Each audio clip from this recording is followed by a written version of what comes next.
ಆಗ್ಬೇಕಂದಿರೋ ಅಂತ ಇರೋರು ಸಚಿವರುಗಳು ಅವರವರ ಶಾಸಕರ ಮೇಲೆನೆ ಫೋನ್ ಕದ್ದಾಲಿಕೆಯನ್ನ ಮಾಡ್ತಿದ್ದಾರೆ ಅನ್ನೋದು ಗಮನದಲ್ಲಿ ಇದೆ ಅನ್ನೋದು ದಾಖಲೆಯೂ ಕೂಡ ಇದೆ. ಆಕ್ಚುಲಿ ಬಿಜೆಪಿ ಆರೋಪ ಮಾಡಿದ್ರು ಸಿಎಂ ಕದ್ದಾಲಿಕೆ ಮಾಡ್ತಾ ಇದ್ದಾರೆ ಅಂತ. ಕುಮಾರಸ್ವಾಮಿ ಹೇಳ್ತಿರೋದು ಎರಡೂ ಕಡೆ ಆಗ್ತಾ ಇದ್ರೆ ಸಿಎಂ ಡಿಸಿಎಂ ಅನ್ನು ಆಗ್ತದೆ, ಎರಡೂ ಕಡೆ ಮುಂದೆ ಸಚಿವ ಸಿಎಂ ಆಗ್ತದೆ. ಇದು ನನಗೆ ಮಾಹಿತಿ ಗೊತ್ತಿಲ್ಲ. ಇವರು ಕೇಂದ್ರ ಸರ್ಕಾರದಲ್ಲಿದ್ದಾರೆ, ಇವರು ರಾಜ್ಯ ಸರ್ಕಾರದಲ್ಲಿದ್ದಾರೆ. ಇಬ್ರು ಅದಕ್ಕೆ ಅವರು ಆಡಳಿತದಲ್ಲಿ ನಡೆಸ್ತಾ ಇರ್ತಕ್ಕಂಥವ್ರು ಉತ್ತರ ಕೊಡ್ತಾರೆ.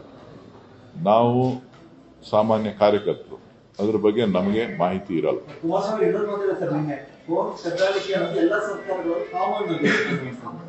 ನೀವು ಅದನ್ನ ಅವ್ರನ್ನೇ ಕೇಳಬೇಕು.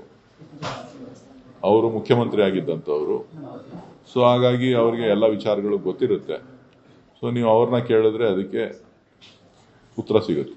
ಇನ್ನೊಂದು ಕೆಪಿಎಸ್ಸಿಯಲ್ಲಿ ಕಳೆದ ಅನೇಕ ವರ್ಷಗಳಿಂದ ಒಂದಲ್ಲ ಒಂದು ಹಗರಣ ನಡೀತಾನೆ ಇದೆ ಅಂತ ಅಂದ್ರೆ ಯಾವುದೇ ಗವರ್ಮೆಂಟ್ ನೋಡ್ಕೊಂಡು ಬಂದಿದ್ದೀವಿ. ಈಗ ಒಂದೇ ಸೆಂಟರ್ ನಲ್ಲಿ ಇದ್ದಂತ ಸುಮಾರು 15ರಿಂದ 20 ಅಭ್ಯರ್ಥಿಗಳನ್ನ ಆಯ್ಕೆ ಮಾಡಲಾಗಿದೆ. ಈ ವಿಚಾರವಾಗಿ ಹೋರಾಟ ಕೂಡ ಆರಂಭ ಆಗಿದೆ. ಯಾವ ತರ ನೋಡ್ತಿದ್ದೀರಾ ಸರ್?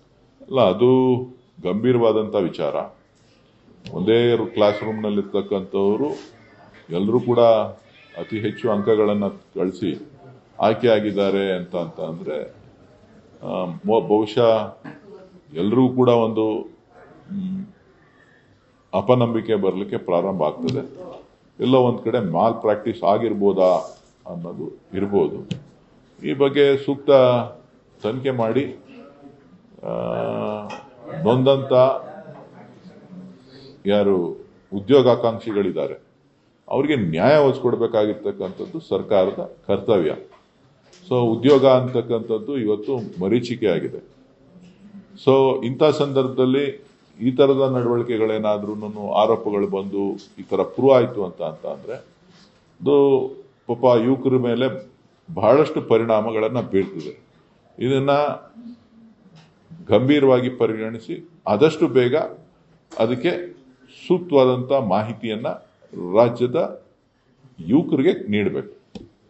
ಸರ್, ಇದು ಹಾಲು ಜೇನು ಸರ್ ಶುರುವಾಗಿ ಸರ್ ಮುಖ್ಯಮಂತ್ರಿ ಹೇಳಿದೆ ಸರ್, ನಾನು ಡಿ.ಕೆ. ಶಿವಕುಮಾರ್ ಹಾಲು ಜೇನು ಸಂಬಂಧ ತಮಗ್ ಸ್ವಲ್ಪ ಹಾಲು ಜಾಸ್ತಿ ಪರಿಚಯ ಇರೋದ್ರಿಂದ ಸರ್ ಹಾಲು ಜೇನು ಬೇವು ಬೆಲ್ಲನೋ ಏನು ಗೊತ್ತಾಗ್ತಾ ಇಲ್ಲ ಸರ್ ನಮಗಂತೂ. ಹಾಲು ಬೇಕು ಅಂತ ಅಂದರೆ ಡೈರಿ ಸರ್ಕಲ್ಗೆ ಬನ್ನಿ, ಕೊಡ್ತೀನಿ. ಮೈಸೂರು ಪಾಕ್ ಬೇಕು ಅಂತ ಅಂದರೆ ಬನ್ನಿ, ತಿನ್ನಿಸ್ತೀನಿ. ಫ್ರೆಶ್ ಕೋವಾ ಮಾಡ್ತೀವಿ, ಕೋವಾನು ಕೊಡ್ತೀನಿ. ಜೇನ್ ಬಗ್ಗೆ ನನಗೆ ಗೊತ್ತಿಲ್ಲ. ಜೇನ್ ಬಂದು ಆ ಕಡೆ ಮಡಿಕೇರಿ ಕಡೆ ಎಲ್ಲ ಸ್ವಲ್ಪ, ಮೈಸೂರು ಮಡಿಕೇರಿ ಕಡೆ ಚಾಮರಾಜನಗರ ಕಡೆ ಜಾಸ್ತಿ.